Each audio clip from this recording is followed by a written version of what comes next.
Good. So hopefully that now you can all see me, and let's just come over here. There we go. So yeah. Oh, hang on. I've just realised. Let's go. There we go. Cost of the cross. We'll go back and say welcome. Okay. So let's get yeah. Okay. Good. Well, thanks for those who are here and on time. So it's nice to have you all. And where are we? I am currently. Always takes me a second to kind of get all my various bits in line. So yeah, according today we were working through Matthew. We're looking at chapter 10, verse 24 to 39. So we've got 15 verses. But my hope is we're going to get the 15 verses into about the same length of time as when we've sometimes done 5. I've called it the cost of the cross. Similar to as we were looking at last week, but perhaps a little bit more intensely. The verses we're going to look at today are they often feel awkward to read. Because they are given into a context which we're not all going to be living in all of the time. And as such, they often have quite a kind of harsh feel to them. The flip side is that given that there has been a very long-term, regular experience of persecution and betrayal for those who try to live out their Christian faith honestly, that if the verses were missing from Jesus' teaching, then actually somehow he would have been, well, not somehow, he would have been diminished in terms of his message. But but there's a kind of such a strong flavour to them, if you like. They have that sort of emotional reaction in us that if we've had a very easy Christian life, they can somehow feel a little bit harsh or a bit kind of abrasive. And it's always important to remember that the message is the complete message. You have to weigh everything in kind of context. They're the sorts of things that often people try and isolate out and either criticise or take a very harsh approach to their kind of faith. Now, if that doesn't yet make sense, it will do as we're kind of going through the verses. If we start to read through, as I say, we're in the missions sermon. Jesus has given an immediate local context. Last week we saw how he kind of lifts the eyes of his disciples to think further, taking the message out into the Gentile world, which they're not doing in the immediate future, but they are going to do eventually. And so these verses are about kind of persecution in that context, and being worthy of Jesus in that context fit into the wider universal mission of the church.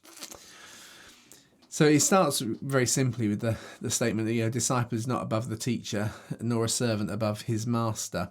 But it's enough for the disciple to be like the teacher and a servant like his master.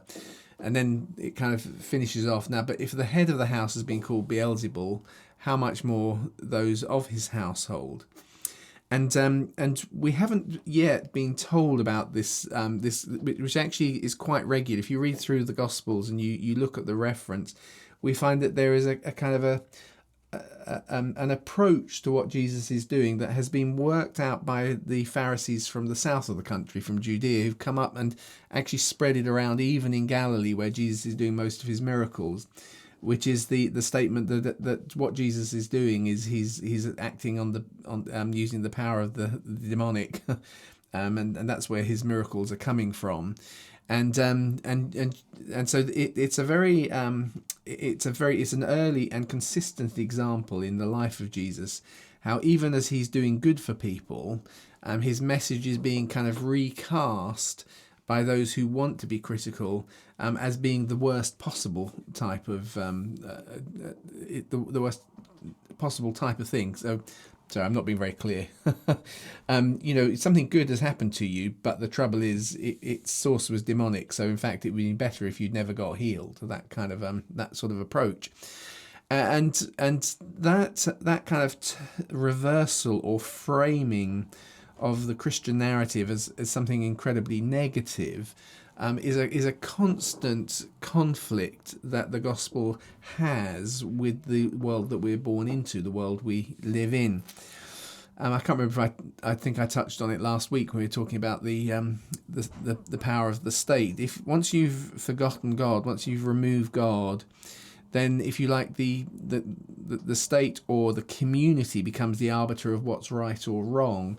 And so naturally then, when you kind of bring in a memory of God again, a kind of a reconnection with God, there is a level of power conflict. And Jesus teaches us, his approach is to teach us to kind of to understand the power of something that's submissive and fluid. So to turn the other cheek, not to resist evil with evil. But at the same time, we still recognize that there is a conflict, and that is experienced by the other side, but the other side which does need to be removed, it does need to be replaced. But as we're going to see, there's something about how you replace it that is fundamental to doing it the right way. But in that context, Jesus frames the whole thing saying, you want to be, you're following me because you want to be like me. It's sufficient it's enough if you get to be like me. You're not necessarily looking at suddenly getting better than that, because the point is, if I'm your example that you're trying to become like, and if you've experienced that even what I've done has been cast, even the good things I'm doing are now cast as if they're evil, that they're sourced in the demonic, then you're going to experience the same thing. It's not like you're going to get clever at this and do it better than I do. It's just a very kind of straightforward sort of piece of honesty from Jesus to his disciples. So he then flags, so you shouldn't actually fear them, because nothing is concealed that won't be revealed, or hidden that will not be known. And there's a kind of a nice little ambiguity in that, because he's about to kind of talk about secret things that we have from him. What I tell you hushedly, or in a covered way, in the shadows, speak in the light. So there's concealed things that I'm giving you, and they're going to be revealed. I'm reminded of the verses in Revelation, for instance, where he talks about the overcomers, because this is very much, if you like, in the thread of that, the idea that there is a pressure and a persecution, but there's something about our faith that has to overcome. There's something that has to be challenged. So following Jesus is not just an academic or intellectual exercise. Do I believe this about him, or do I believe that about him? Do I take an Eastern Orthodox version of the Trinity, or a Catholic version of the Trinity, or is that different from a Protestant version? That's all very academic. It's not that it's not important and has no place, but actually there's something much more confrontational here. There's something that does need to be overcome. And so, what I should have said is, it talks about the overcomers in Revelation. One of the things it says is that they have secret manna. And they've been given a white stone from Jesus. I've given them the secret manna. There's something to feed on.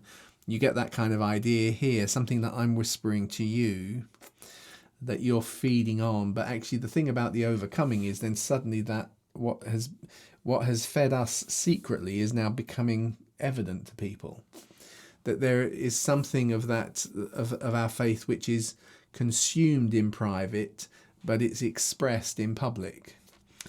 So you find that, as I say, it goes right the way through the end of the New Testament into the Revelation, but you get the idea here even in Jesus' words to his disciples. So, and what you hear in the ear, proclaim from the housetops. And again, it's one of these verses that particularly if you've been kind of connected in any kind of sense with the missions context, you hear stories along these lines all of the time. They're little bits of revelation that actually sometimes we have to act on. We last week we had not worrying about what I'm going to say, but I'll give it to you in the moment. But there's actually those elements of secret manner, and that gives us the strength to say something publicly. So you shouldn't be afraid of those who kill the body, but they're not able to kill the soul.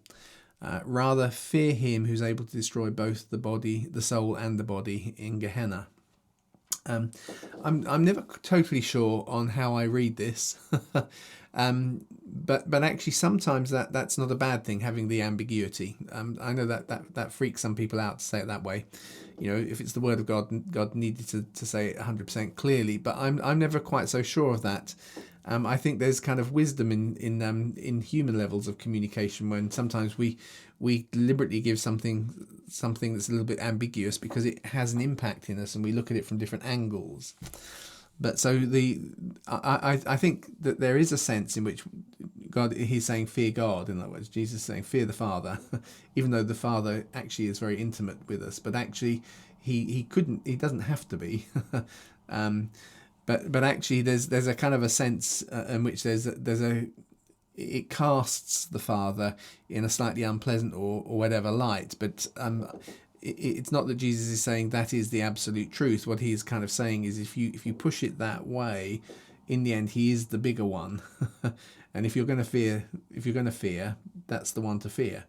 Even though his expression towards us, he'll talk about the Father and confessing before the Father, is of the image that Jesus gives us of God is one of committed intimacy, which doesn't mean to say that there's never any place for sternness.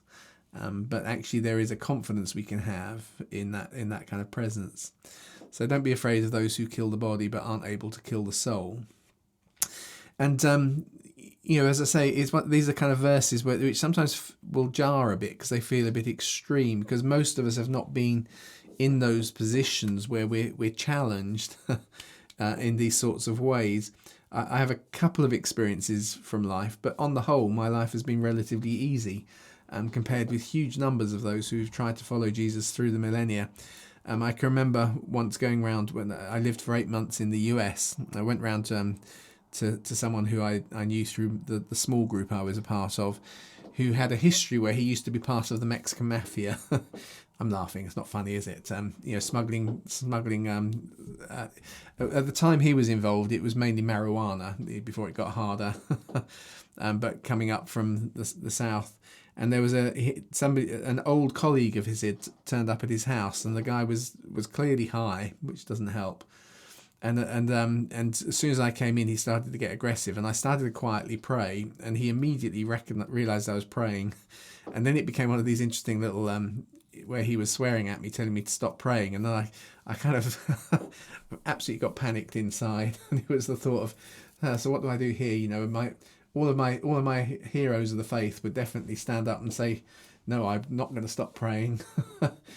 So I did keep just quietly kind of praying, and somehow he was able to be calmed down. But that's not a usual experience where we're challenged about our faith with physical violence and other such things. But we've heard the verses, and when it comes to it, there was something of these verses which I remember drawing on. Don't be afraid of those who can smack you in the face right now, or probably, as I found out afterwards from the guy in the house group, whose name was Mickey Love, of all things, Mickey Love, that he was quite capable of doing quite serious bodily harm to people he didn't like. But there is something where you draw on these verses, and it gives you strength. And so, as I say, these aren't necessarily verses that we go to bed dreaming of. When everything's easy, but when things get tougher, we hear the encouragement, don't fear those who'll kill the body, but actually rather fear him who's able to destroy both the soul and body in Gehenna. And there's something about the way Jesus frames it, because he doesn't say because it'll all be all right. He actually recognizes that part of the mission that those who follow him are going to find themselves on in terms of transformation of the world actually is going to be quite painful from time to time, and actually there may be physical costs to them in the negative, but actually to kind of remind them, and in those moments when we have to, there is comfort from the fact that we have been told to anticipate it, told not to be surprised by it, to be told that actually there's something of as we've tried to follow Jesus, as we see it happening to Jesus. And already at this point in Jesus' ministry, they're referring to him as working by the power of Beelzebub.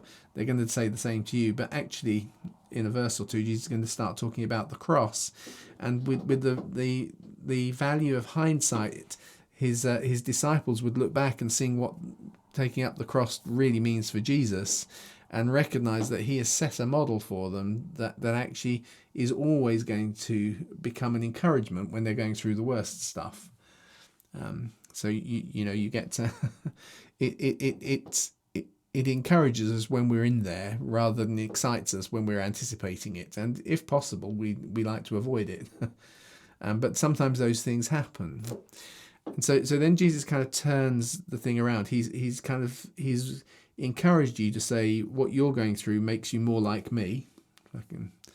If you think of it like that. If they did that to the master, you would hope to be like the master. You may not surpass that, but you may not have to go beyond what he's done. Probably shouldn't. but actually it makes you kind of, there's a strange sense where I can think, actually I recognize there is something Christ-like in sticking through this, and Jesus kind of affirms this in those ways. But then he gives us this much more encouraging kind of statement, which is actually one of my favorite kind of little verses. I like it. It appears in a couple of places, this idea, because aren't two sparrows sold for a copper assarion? An assarion, sometimes you'll see for a penny, but normally we translate the word denarius as a penny, and an assarion is only worth 1/16 of a denarius, or a denarii. So it's smaller than we can kind of think of, really. It's a tiny amount. They're two sparrows are sold for a copper assarion, yet not one of them will fall to the ground away from your Father. And again, there is sometimes you'll see the word will put in there, apart from your Father's will. It doesn't actually say that in the Greek. It's just that it just literally says away from the Father, or apart from the Father. And the will is assumed. But I quite like, and I think it's in line with hearing what Jesus is saying here, the affirmation that actually even what those sparrows are experiencing, the Lord has attention towards them. He is concerned about them. And it's actually, although it can seem quite a trivial thing, it's theologically, it's a big marker point. There was I'm just trying to think which it was. I think it's Abelard, the theologian, philosopher Abelard, who is reportedly, medieval philosopher theologian, is walking in the forest, and they hear a rabbit screaming because it's caught in a trap. And the person he's walking with says, how can a loving God, there's so much pain and suffering and evil and all that suffering in the world. And Abelard turns it around in his conversations and says and talks about, actually, I can stand apart from that suffering and say how terrible it is, but actually God, who's committed himself to the life and the world he's created, experiences it with the rabbit. If you think of it like that, and kind of the whole idea, the intimacy of God, even with the smallest sparrow that's hardly worth a thing, and we never think about, but it doesn't fall from the ground without it being consciously in God's attention. So I rather than just that, it's your Father's will, which kind of abstracts it a little bit. I much prefer to hear it. Is the intimacy of God with those things, even when they are going through painful things. And as I say, that actually is a very big thing, because it pushes you. If you look at the way theology kind of unravels itself, the concept of God suffering with his creation becomes a key fundamental understanding of the nature of the cross. That there's a component of the cross in which its suffering is an expression of the price that God is paying in himself for making free agents, rather than just, well, I made free agents, I have to put up with it. But there's something, actually, he pays the cost in himself in that. And you get a touch of that in this verses with the him being with the sparrows as they fall from the ground. And then verse 31, I'll come back to the middle one in a sec. Don't be afraid, you're worth more than many sparrows. I've probably mentioned this one before because it's one of my favourite little stories, but I remember I had a friend who was a part of a discipleship group I'd taken on. He was a good artist. He was on a TV program, one of these things with art competitions some years back. But he'd created these nicely stylized little kind of flying sparrows based on this verse after I'd spoken on it once, which he showed me, and I said how fantastic they were. But he a lot of his art was inspired by kind of graffiti styles, but he thought it probably wasn't very Christian to actually kind of paint on walls which people didn't like. So he made tissue paper versions of these things and pasted them with water soluble paint in various locations, and it was a way of him kind of prophetically putting a symbol on the wall that said, "You're worth something." Not that the person would necessarily know the concept, but you're worth more than many sparrows in environments where he thought young people were hanging out. He wanted to go and do something prayerfully and prophetically. And he took his children with him as well, and they pasted these things up. The reason why I smile about it is because what happened is that the council was fed up with all the graffiti work that had been put all over the place. So they came and whitewashed all of this graffiti that had been put there. Of course, they whitewashed over his tissue paper sparrows. And then when the rain came, it washed the tissue paper away and left imprints of these sparrows flying all over the wall. But they were the only thing left now of the graffiti. The average kid who was there to spray can on the wall may not have realised, but it was his little prayerful expression for them that they discovered that their lives were worth more than many sparrows, which got not really Bible teaching, it's just an anecdote, but can't help sharing that one. Occasionally I actually see one in an underpass. I haven't seen it for a number of years now, but I remember seeing it as I drove up towards the M40. You'd see one in one of the underpasses there. But you go back to the middle verse, even the hairs of your head are numbered. That verse is put in the context of the intimacy that God has with his creation. So not even a sparrow falls apart from the Father. He's intimately aware of everything that goes on in life. He's not surprised or shocked by it. There's something in the cross which actually illustrates to us the suffering that is in God, and yet which he has deemed worthwhile for the benefits of the agency and sophistication and beauty of what he has created. So don't be afraid anyway, you're worth more than many sparrows. So actually, when life gets its worst, these are the kinds of things I find often the most comforting. I draw on them. So in fact, everyone who acknowledges me before men, I will acknowledge them before my Father in the heavens. Normally we see that as we hear the word confess. But it's really just expressing outwards, and it's expressing for. So acknowledging is an absolutely fine way of translating it, and confession makes it a very formal thing, and this is where, as I say, that we can then take the tone of these verses, which are actually when things are really bad, be encouraged by this, and almost turn it into a sort of masochistic approach, which is I'm going to go and confess him in the hardest places just to get abused. But actually so it just seems to me using the word acknowledge rather than confess just kind of actually puts it into a much more natural flow.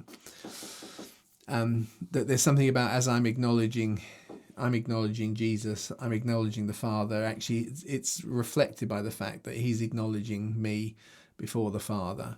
And whoever disavows me, and that's again, it's a complex one to try and translate. It could be kind of almost say nothing, but it's probably slightly stronger than just say nothing. But whoever's not really talking about me, or whoever's speaking in a way that just kind of runs it down before people, I will disavow them before the Father. You can hear it that way. I didn't go with saying says nothing, because that I felt would have been dishonest. But it's closer to that than perhaps we realise. It's kind of, if I'm willing to acknowledge, or am I just holding it back? If I'm acknowledging, do you know what? He's also acknowledging me before the Father. If I'm holding it back, he's holding it back. If I'm disavowing, actually, what's he having to explain before the Father? And so again, it puts how I am responding to the persecution. It reminds me, even though the image of fearing God in a kind of way as if he's a bully isn't necessarily a helpful thing, it's just reminding us actually he is so much bigger, and that somehow therefore we've got to lean into him in a way which is more hope-filled. And then don't assume that I've come to throw peace onto the earth. You would normally hear it just said as bring, but the word is balio, or ballo, which is to throw down. And I think, therefore, it's important to get across this idea. It's kind of like force or chuck it about. Because actually there's something about, you can't bring peace by trying to force it on people, just throwing it around. It does not work that way. So don't assume I've just come to kind of, right, peace, we're going to enforce it. We're going to enforce it like every Roman Empire does.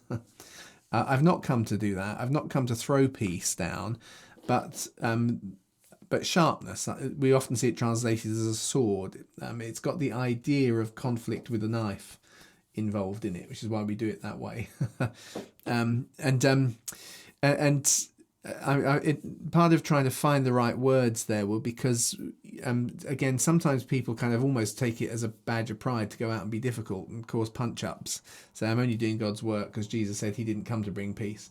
What he actually said is, I'm not come to throw it down. I've not come to force it. I can't force peace on people. In fact, what I'm bringing here is something that does create the scratch. It does create the conflict. Not because that was the end goal, but because the nature of what he's bringing is going to achieve peace, not by enforcing it, but actually by working it into us. For I came to set at odds a man with his father, and a daughter with her mother, and a daughter-in-law with a mother-in-law.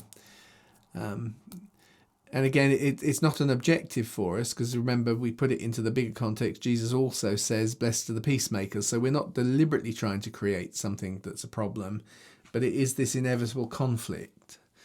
And a man's enemies will be members of his own household. Not because that's what he wants, but actually because the universal testimony of the church is every single year there are those who are martyred and betrayed by members of their own families and their own households. And actually there is this conflict. And in that context, there is a great kind of encouragement drawn from the fact that Jesus anticipates it and recognizes it, and actually says there's something of you being like me and Christ-like in this process. And actually to understand in that context, when I'm talking about that, when I put those words in that talk about your value and God's attention to you, and as you stand up and kind of say, I'm not going to stop speaking for Jesus, and whatever might happen to you, to recognize that as you are acknowledging me in this context, you are being acknowledged before the Father. It's that sort of approach, rather than I'm standing here sternly and you've got to behave at this level all the time. So anyone who's more attached to a father or mother, the Greek word there for loved, we all know about there's 4 loves. C.S. Lewis talks about it. It's the Philadelphia one. It's kind of it's brotherly affection. It's an attachment. It's familial attachment. But when we use the English word love, it's such a broad, complex concept. Whereas, so it's much more about that familial attachment. What psychologists refer to as attachment theory is how we make those bonds. If you're more attached, you feel more loyal towards father and mother and me, then you're not worthy of me. Now, even the word worthy of me here, it's kind of, I thought again about doing it slightly differently, but I thought let's keep the word in. But the word worthy doesn't quite get it, because it's kind of like it's you're not matching up to me is the kind of the concept there. In other words, if you're more attached to your father and mother, then you're not living up to the standard I've shown you, and that standard which I've shown you is what you're aspiring to. Because actually you don't surpass, but you hope to be like your teacher, like your master. The servant hopes to be at that level. So it's not that you're actively unloving towards father and mother, but actually I'm less attached to them than I am to my attachment to what Jesus has done for me. Anyone more attached to a son or daughter of me is not worthy of me. And then it's all summed up, which I find. I find that this verse is is a really, really important one, because he who does not take up his cross and follow after me is not worthy of me. He doesn't match up to me. And whoever finds his life will lose it. Whoever loses his life for my sake will find it. That verse though doesn't to understand up front that to follow Jesus means to take up my cross. And although at the time when they're hearing it, it might be a bit of a euphemistic kind of expression for it won't be straightforward and easy, rather than literally the cross that they're going to see Jesus take up eventually. it's a reminder that there is something about why I'm pursuing Jesus, why I'm taking on his teaching, that is not purely to make me feel happy. And I think that while I don't yet know how to find the right words to say it eloquently and easily, there is something to which I think the Western Church is suffering from making following Jesus too much about feeling good about yourself. And I can hardly kind of complain because I teach things to non-Christians about well-being and happiness theory. But the thing is, we can't, if once you remove God, and I've often used that the last few weeks as a kind of the contrast to what Jesus' mission is. Jesus' mission is to make the world more God conscious and more aware of his presence. That once we have, if you remove the possibility of God, then if you look for a foundation for morality, the only foundation once you've removed God is personal happiness. And we are beginning to see the fruit in the madness that goes on in the world now with where that leaves. If there's nothing to moderate, if there's nothing to like an alloy to kind of to mix into the thing, no other principle than just personal happiness, which that kind of happiness that then we're talking to tends to become just pleasurable happiness. It's instantaneous and in the moment. If in the end what makes something good is because it makes lots of people have a good time, and that's the only thing we can find as a way of saying therefore this action is good or bad, we end up with all sorts of strange situations. I don't want to kind of be too political at the moment, but yeah, I won't go there. I'll leave you to try and imagine it yourself at the moment. But actually, if I understand that actually there are some things that have genuine value and ought to happen, but aren't about my happiness, then I recognise there are things I will have to pick up and suffer and live with. And it's really important to get that right up front as we kind of set off on our journey with Jesus, to understand that taking up my cross doesn't mean to say that every single day that will happen, but I do need to be prepared for it. I do need to be prepared that he might lead me to do things that aren't always going to make me happy. They're not always going to feel great. Sometimes it's going to be tough, but there is a bigger picture. There is a wider context that makes what I do worth it. So I may not lead a pleasurable life, but I will lead a meaningful life. And one of the things I often try and get across to the students and so on that I'm dealing with is that the best thinking on the psychology of meaning is you can't have meaning without there being some level of denial in it.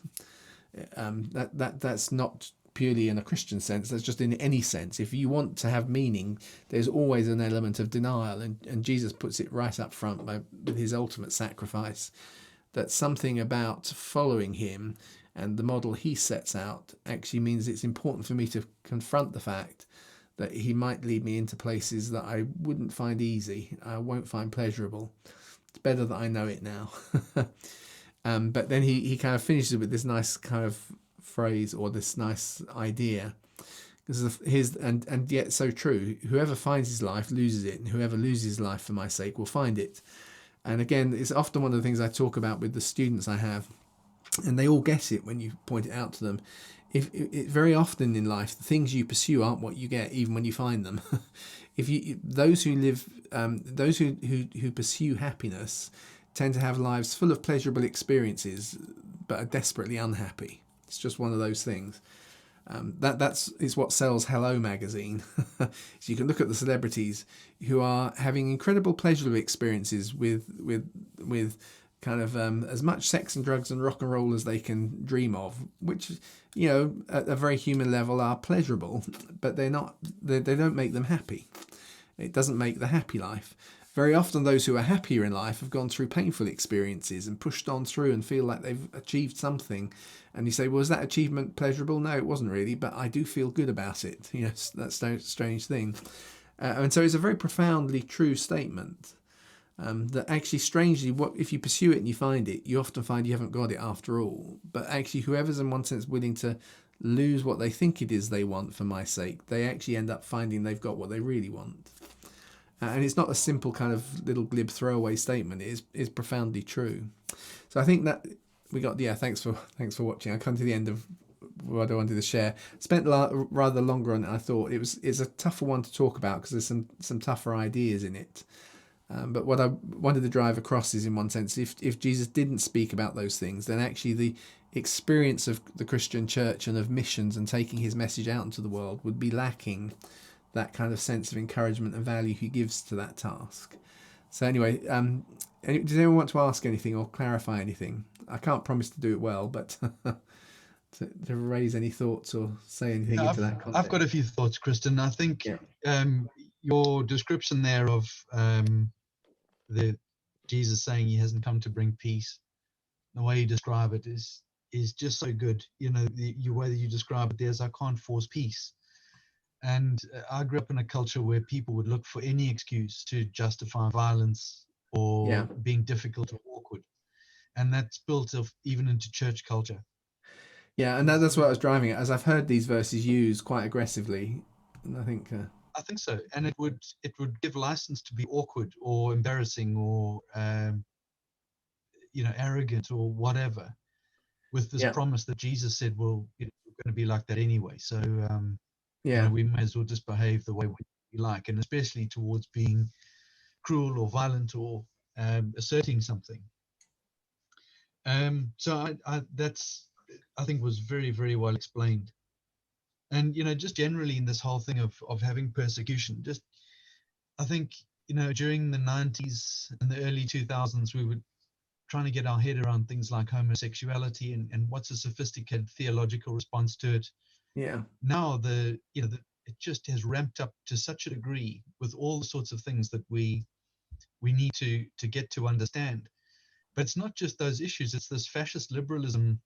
For if you don't buy into it wholesale, and yes, well, it's really even in the last few months, what I've seen and what I've read, it's astonishing, and you can believe that there will come some kind of persecution on a personal level for people who have objection to what you're supposed to now believe.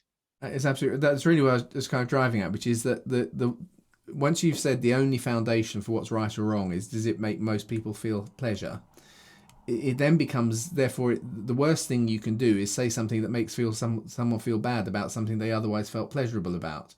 So you're now in this place where, because you say that's not the way I think you should live, they go, oh, you're making me feel bad about what I like doing, and there is no other foundation for saying whether what they're doing is right or wrong than does it make lots of people feel pleasure, I equate the pleasure with happiness, because very often happiness stretches in two directions, but often it's used in the modern world for really just simple kind of instantaneous throughput of something. I feel good about this right now.